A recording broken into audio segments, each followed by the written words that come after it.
Video में आप सभी का स्वागत है और आज हम डिस्कस करेंगे हिंडनबर्ग रिसर्च रिपोर्ट को। और बहुत ही इंपॉर्टेंट रिसर्च है। इनफैक्ट इसने इंडियन मार्केट हिला दिया और ख़ासतौर से अदानी के तो स्टॉक्स जो है, अदानी कंपनी, अदानी ग्रुप है, उसके स्टॉक्स की बहुत बुरी तरह से पिटाई करी है। बट इस रिपोर्ट में ऐसा क्या है जो पब्लिकली पहले अवेलेबल नहीं था, जिसके कारण हमारे अदानी के स्टॉक्स में इतनी ज़्यादा हमें गिरावट देखने को मिली। मैं आप सबको एडवाइस करूँगा इस रिपोर्ट को फुल पढ़िए, बहुत अच्छी रिपोर्ट है। अदानी नहीं तो एटलीस्ट दूसरी कंपनीज को एनालिसिस करने में आपको बहुत ज़्यादा हेल्प करेगी। जो बहुत से लोग पूछते हैं ना कि स्टॉक मार्केट को सीखें, कैसे सीखें, ये रिपोर्ट आप यूँ समझिए ये उसका एक समरी है कि आप फाइनेंशियल स्टेटमेंट्स पढ़ना सीखना चाहते हैं तो उसमें क्या क्या चीज़ें आपको देखनी होती है। खैर, हम डिस्कस कर लेते हैं इसको कि हिंडनबर्ग रिसर्च रिपोर्ट में क्या है। मैं इसको ना सपोर्ट कर रहा हूँ ना डिनाई कर रहा हूँ, ये लीगल कंपनीज का काम है। मैं बस एक रिपोर्ट में जो है वो मैं बता रहा हूँ और उससे क्या क्या इम्प्लीकेशंस हो सकते हैं। क्या देख लेते हैं कि जो हिंडनबर्ग रिसर्च है ये नेट एंडरसन के द्वारा शुरू की गई। ये बेसिकली अकाउंटेंट है। अकाउंटेंट तो खैर कहना ज़्यादा ईजियर टर्म हो गया, जनरल टर्म में बता देते हैं। बेसिकली काफ़ी इन्होंने CFA पता नहीं CIA क्या क्या कर रखा है। और ये जो हिंडनबर्ग रिसर्च है स्पेशलाइज है फॉरेंसिक फाइनेंशियल रिसर्च में। फॉरेंसिक का मतलब है detailed investigation, scientific investigation. But अगर आप ये रिसर्च रिपोर्ट अगर आप पढ़ेंगे तो ये ऐसा नहीं है कि किसी को उठाया, अखबार पढ़ा या ऐसे करा या दो चार मैगजीन पढ़ी उसमें से ये रिपोर्ट बनाई गई है। ये रिपोर्ट बनाई गई है बिल्कुल डिटेल्ड एविडेंसेस पे या डिटेल्ड आप कह सकते हैं इन्वेस्टिगेशन की गई है। और जहाँ तक मुझे लगता है इसमें स्पाइस वगैरह भी काफ़ी इन्वॉल्व किए गए होंगे। जो आपको देखते हैं ना फॉरेन मूवीज़ में किस तरीके से इन्फॉर्मेशन निकाली जाती है, वो सब इसमें किया गया होगा। एग्जैक्टली वैसा नहीं, लेकिन कुछ हद तक वैसा किया गया, क्योंकि जो इन्फॉर्मेशन जैसे ये बोल रहे हैं कि किसी एम्प्लॉयज़ ने दे दी, तो एम्प्लॉय ऐसा नहीं है कि आप जाओगे एम्प्लॉय के पास कि अदानी के बारे में मुझे बता दो, बता देगा। तो बहुत मेटिकुलसली इसको रिपोर्ट को बनाया गया है और इनके पास पता नहीं क्या क्या एविडेंस होंगे। जिस तरह की रिपोर्ट है, जिस तरह की इन्होंने इन्फॉर्मेशन डाली है, इसको हो सकता है इनके पास और भी ऐसी इन्फॉर्मेशन हो जो अब तक इन्होंने पब्लिकली डिस्क्लोज ही नहीं करी हो। और ये देखते क्या है, accounting irregularities, bad actors in management, की सर्विस प्रोवाइडर। यानी ये जनरली वो लोग होते हैं जो स्कैम्स वगैरह में इन्वॉल्व रहे हों या किसी मैनिपुलेशन वगैरह में इन्वॉल्व रहे हों, जिन पे बहुत सारे केसेस वगैरह चल रहे हों। अकाउंटिंग इरेगुलरिटीज़ तो ऑडिटर्स वगैरह की रिपोर्ट से पता चल जाता है। और ख़ुद ही इतनी पता नहीं क्या क्या स्टडी कर रखी है, उनके अकाउंटेंट ही बताए जाते हैं, तो इनको अंदाज़ा काफ़ी होगा। अनडिस्क्लोज रिलेटेड प्रोडक्ट ट्रांजेक्शन, जो सबसे ज़्यादा पैनिक है इन स्टॉक मार्केट में, वो इसके कारण ही है। इसको मैं आपको समझाऊँ क्यों है। Illegal unethical business, financial reporting practices, undisclosed regulatory product और फाइनेंशियल इशूज़। देखिए वायर अदानी स्टॉक्स फाइलिंग। सबसे पहली बात क्यों गिर रहे हैं, रिपोर्ट के पहले पॉइंट पे है कि 85% ओवर वैल्यूएशन है। खैर ये ओपन सीक्रेट है, सबको पता था। जिसको इन्वेस्टमेंट की भी पता थी या 2-5% भी स्टॉक मार्केट के बारे में इन्फॉर्मेशन थी अच्छी, थोड़ी बहुत नॉलेज थी, भले 5-10% ही हो, उसको ये पता था कि अदानी ग्रुप के जो स्टॉक्स हैं वो हाईली ओवर वैल्यूड है। ये सब मानते हैं, ऐसा नहीं है किसी को पता नहीं था। एक्सट्रीम लीवरेज, ये सबको पता था। SBI ने लोन दिया, भर भर के लोन दिया। ऑस्ट्रेलिया में अदानी ग्रुप का एक माइनिंग प्रोजेक्ट था या कहीं और भी था, मुझे एग्जैक्टली याद नहीं आ रहा। तो कोई लोन नहीं दे रहा था अदानी को, तो जो इंडिया की पब्लिक सेक्टर बैंक से उन्होंने लोन दिया कि इंडियन कंपनी से। खैर इंडियन कंपनीज को सपोर्ट भी करना चाहिए, मना नहीं करता, तो लेकिन उसका ड्यू डिलीजेंस भी कर लेना चाहिए था। वो सब चीज़ें अब मैं मानता हूँ कि बैंक्स वगैरह ने अच्छा खासा ड्यू डिलीजेंस किया ही होगा।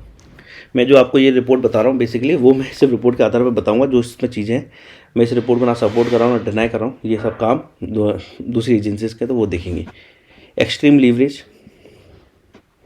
एक्सट्रीम लीवरेज का मतलब सिंपल सा होता है, ज़्यादा लोन ले रहा। एक्सट्रीम लीवरेज थोड़ा सा आप कह सकते हैं जार्गन है, कॉमन लोग आसानी से नहीं समझ पाते। यानी ज़्यादा से ज़्यादा लोन लिया हुआ, आपको मतलब औकात है 10 रुपये की, आपने लोन लिया 500 रुपये का। यानी आपकी मतलब जैसे समझ लिया आपने प्लॉट है, ज़मीन की कीमत आपकी 10 लाख 5 लाख और आपने लोन ले लिया 10 करोड़ का। तो यानी अगर बैंक कल को आप डूब भी गए, तो अगर बैंक अगर वापस वो रिकवर करना चाहे पैसा, तो वो नहीं कर पाएगी, क्योंकि वो ज़मीन की कीमत तो 10 ही लाख रुपये थी, लोन उनको 10 करोड़ दिया, तो 9 करोड़ 90 लाख का नुकसान। इस तरीके से मैंने आपको एग्जाम्पल के तौर पर समझा रहा हूँ। इसको थोड़ा अभी आप देख लेंगे। ये देख लीजिए, अदानी ग्रीन एनर्जी 12 गुना लोन है।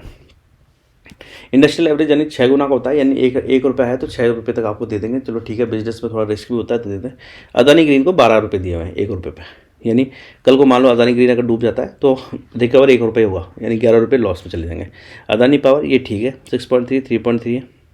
इसका आप देखेंगे तो यहाँ पर भी FCF इतना ज़्यादा ख़राब नहीं है।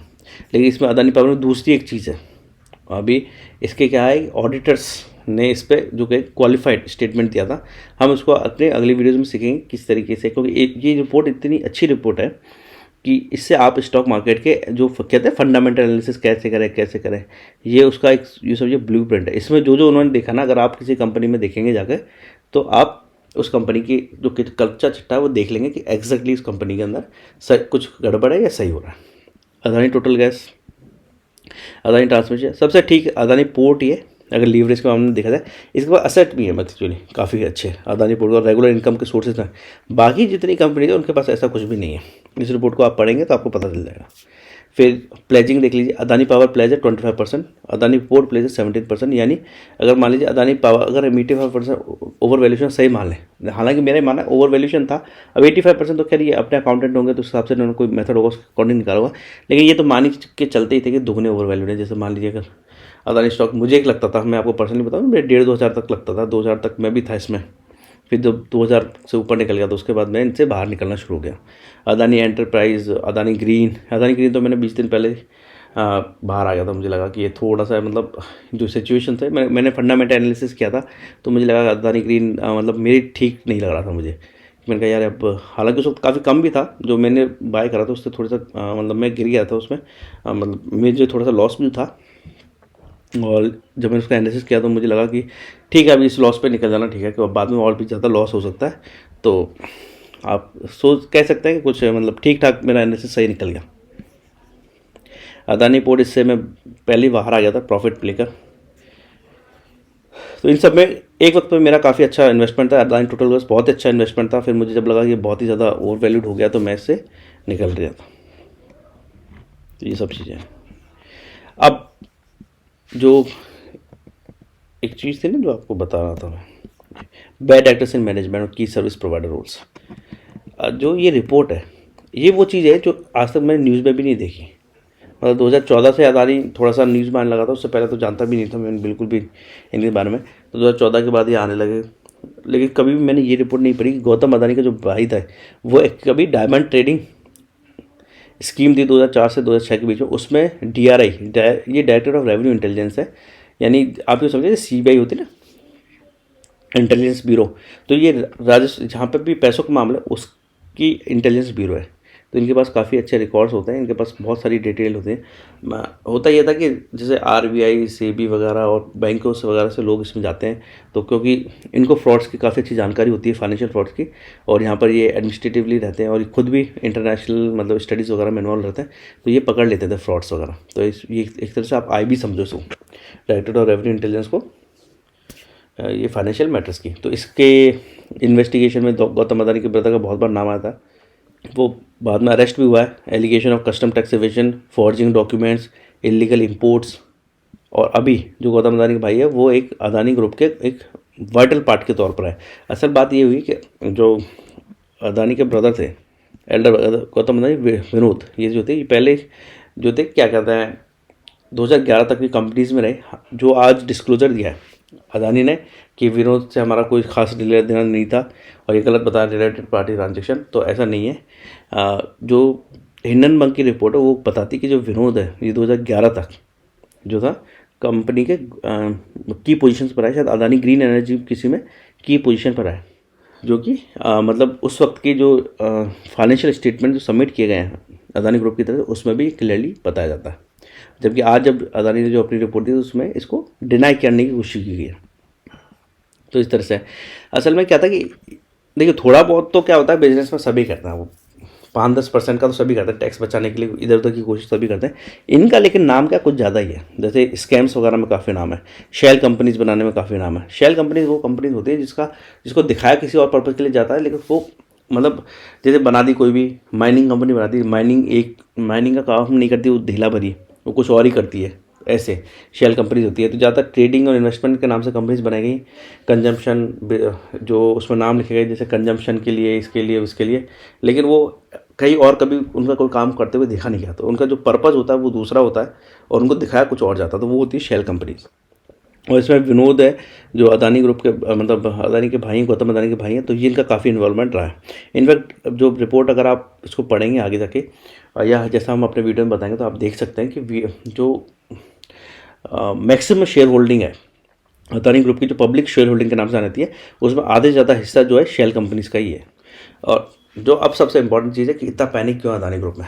असल में क्या होता है कि अगर पब्लिक होल्डिंग जो है 25% से कम हो जाए, यानी क्या होता है कि जैसे आपने अगर स्टॉक मार्केट में अपनी कंपनी बनाई तो आपको 100 स्टॉक से मान लीजिए तो 75 स्टॉक आप रख सकते हैं, 25 तो आपको पब्लिक को देने पड़ेंगे। जो हमें ट्रेडिंग वगैरह देखते हैं ना, ज़्यादा वो 25% पर ही है। रिलायंस में आप देख लीजिए, अगर नहीं है तो जैसे बैंकिंग में ICICI बैंक वगैरह देखें तो आप उसमें 0% प्रोमोटर होल्डिंग ही नहीं है उसके अंदर। बैंक में प्रोमोटर होल्डिंग बिल्कुल नेग्लिजिबल हो सकती है, क्योंकि इसको RBI स्पेसिफिकली गवर्न करता है, तो हर चीज़ पर बहुत ज़्यादा नज़र रखी जाती है। उसमें बोर्ड ऑफ डायरेक्टर्स वगैरह रहते हैं, उनमें प्रॉफिट शेयरिंग वगैरह होती रहती है, लेकिन उसमें बहुत ज़्यादा नज़र रखी जाती है। बिना प्रमोटर की वो कंपनी चल सकती है, लेकिन जैसे दूसरी कंपनीज है उनमें ऐसा नहीं हो सकता। बिना प्रमोटर की कंपनी नहीं चल सकती। प्रमोटर ही अगर भाग जाएगा किसी कंपनी से तो आप यूँ समझो कि कंपनी डूब जाएगी। तो एक तरह का रूल बनाएगा कि ठीक है, प्रमोटर अपना स्टेक रख सकते हैं, बट 25% तो उनको पब्लिक शेयर होल्डिंग देनी पड़ेगी। जिसके कारण क्या होता है, सेबी अदानी ग्रुप की कंपनीज में काफ़ी मतलब प्रॉब्लम आई थी 2018-19 में। तो ऐसा भी हुआ था कि ग्रीन एनर्जी जो थी वो डीलिस्टिंग की कगार पे आ गई थी कि उसको स्टॉक मार्केट से हटाया जाए, क्योंकि उसकी 25% शेयर होल्डिंग नहीं है, तो इन्होंने बेची। तो इस पर जो एलिगेशन लगाया गया इस हिंडनबर्ग रिपोर्ट में वो ये है कि इन्होंने क्या करा, पब्लिक को तो बेचा नहीं, अपने लोगों को बेचा। क्योंकि पब्लिक को बेचने जाते तो हो सकता था उस रेट पर ना खरीदते, कम रेट पर खरीदते तो स्टॉक मार्केट का वैल्यूशन कम हो जाता। इस चक्कर में ये जो है शेयर होल्डिंग पैटर्न पर बात की गई है, और सबसे ज़्यादा इंपॉर्टेंट यही है। क्योंकि देखिए इस तरीके से जो रिपोर्ट है वो बताती है कि विनोद राणे ने क्या है, बहुत सारी ऑफशोर ट्रस्ट और कंपनी बना रखे हैं। उसके थ्रू क्या होता है, मॉरिशस की फंड और शेल कंपनीज में पैसा था वो अदानी ग्रुप की कंपनीज खरीदते हैं। तो ये क्या होता है कि रिलेटेड पार्टी ट्रांजैक्शन है, और इसको बोलना पड़ता है। रिलेटेड पार्टी ट्रांजैक्शन में क्या, पब्लिक शेयर होल्डिंग को नहीं मानते उसको। कि जैसे अगर आप किसी को लिख देंगे कि भाई मेरी इस कंपनी में ये रिलेटेड पार्टी ट्रांजैक्शन है 10% की शेयर होल्डिंग, तो उसको पब्लिक शेयर होल्डिंग नहीं मानेंगे। आपको कहेंगे कि नहीं, अलग से 10% पब्लिक को इशू करो। लेकिन जो रिपोर्ट है वो कहती है कि ऐसा नहीं किया गया। विनोद अदानी कंपनीज के थ्रू पैसा आया, उन्होंने शेल कंपनीज बनाई है, तो रिलेटेड पार्टी ट्रांजेक्शन है। तो बेसिकली क्या है, अदानी ग्रुप की कंपनीज डीलिस्ट होनी चाहिए। और सबसे ज़्यादा पैनिक है वो इसी कारण है कि अगर ये डीलिस्ट होती हैं, डीलिस्ट होंगी तो सबका पैसा डूब जाएगा। हाँ, तो मैं जैसे आपको बता रहा था कि ये जो डीलिस्टिंग है इसका खतरा मंडरा जाएगा अगर ये पब्लिक शेयर होल्डिंग नहीं है 25%। तो इसका मतलब है कि आज तक जो भी अदानी ग्रुप की तरफ से फाइलिंग हुई कि पब्लिक शेयर होल्डिंग 25% उसको है, वो सारी गलत है। और रिलेटेड पार्टी ट्रांजेक्शन का मतलब है ये लीगल ऑफेंस है कि आपको पता था कि ये आपकी रिलेटेड पार्टी ट्रांजेक्शन, लेकिन आपने नहीं बताया।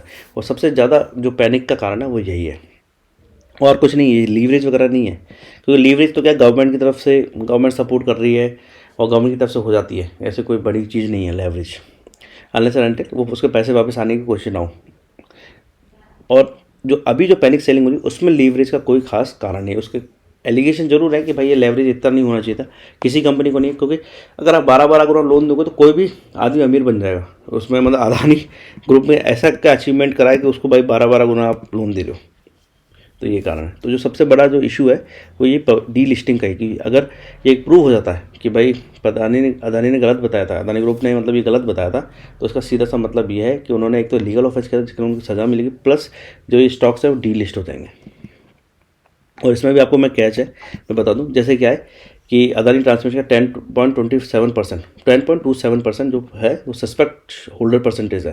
तो 7.419 में ये 10.27 ऐड करोगे तो 75 में से करेंगे तो 9.46% रह जाएगा, कि यानी ये सस्पेक्टेड होल्डिंग है, यानी है ये रिलेटेड पार्टी होल्डिंग है। शेल कंपनी के तो खुद ने ही होल्ड कर रखा है, बट दिखाया उसको पब्लिक होल्डिंग है। तो ये एकदम से 10% शेयर उतार देना और पब्लिक में डिस्ट्रीब्यूट करना आसान नहीं है।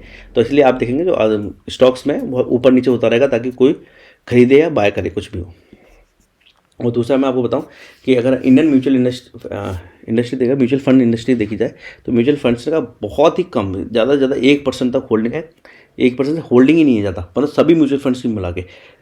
ऐसा कभी नहीं होता कि इतनी बड़ी कंपनी, इतना बड़ा किसी भी दुनिया में कि इतनी अच्छी कंपनी हो, इतना प्रॉफिटेबल हो, इतना सब उसका चल रहा हो, लेकिन उसमें होल्डिंग सिर्फ 1% हो म्यूचुअल फंड्स की। किसी भी देश में नहीं, 5-10% तो सभी रखते हैं, लेकिन इसमें नहीं है, जो कि एलाइज करता है हिंडनबर्ग। और ये सब ये है, ये कुछ फंड्स के नाम बताएं जो कि उन्होंने माना है, अपनी रिपोर्ट में माना है कि ये जो फंड्स हैं ये जो है मतलब इलीगल एक्टिविटीज़ में, मतलब ये जो है शेल कंपनी के थ्रू काम कर रहे हैं। और इसमें भी कैच ये है कि ये जो फंड है ये सब, इनमें 1% ज़्यादा की होल्डिंग है। जो है वही कहती है कि देखिए 1% से ऊपर की स्टॉक होल्डिंग वाले तो ज़्यादा फंड्स ही हैं जो मैं आपको दिखा रहा हूँ।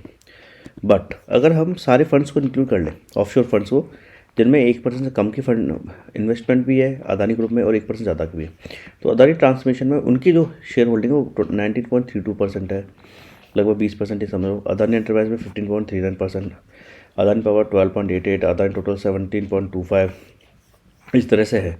अब ये मान लीजिए अगर ये डीलिस्टिंग शुरू हो जाए यानी डिस्ट्रीब्यूशन शुरू हो जाए, इतने स्टॉक्स में तो जो वैल्यूएशन है जो अदानी ग्रुप का बहुत मतलब वायबल नहीं है। वो जो 85% का वैल्यूएशन लेकर आए वो यहीं से लेकर आए कि ये जो है हिंडनबर्ग कह रहा है कि ये कह रहा है कि देखिए ऑफशोर फंड होल्ड करते हैं वो कोई बड़ी बात नहीं है, बट ये जो शेयर पैटर्न है यानी जो शेयर होल्डिंग है ये पब्लिक नहीं है। अगर इसको पब्लिक नहीं माना जाता तो देखिए इसकी लीगल ऑफेंस बनेगा, प्लस इससे डी लिस्टिंग भी हो सकती है अदानी स्टॉक्स की।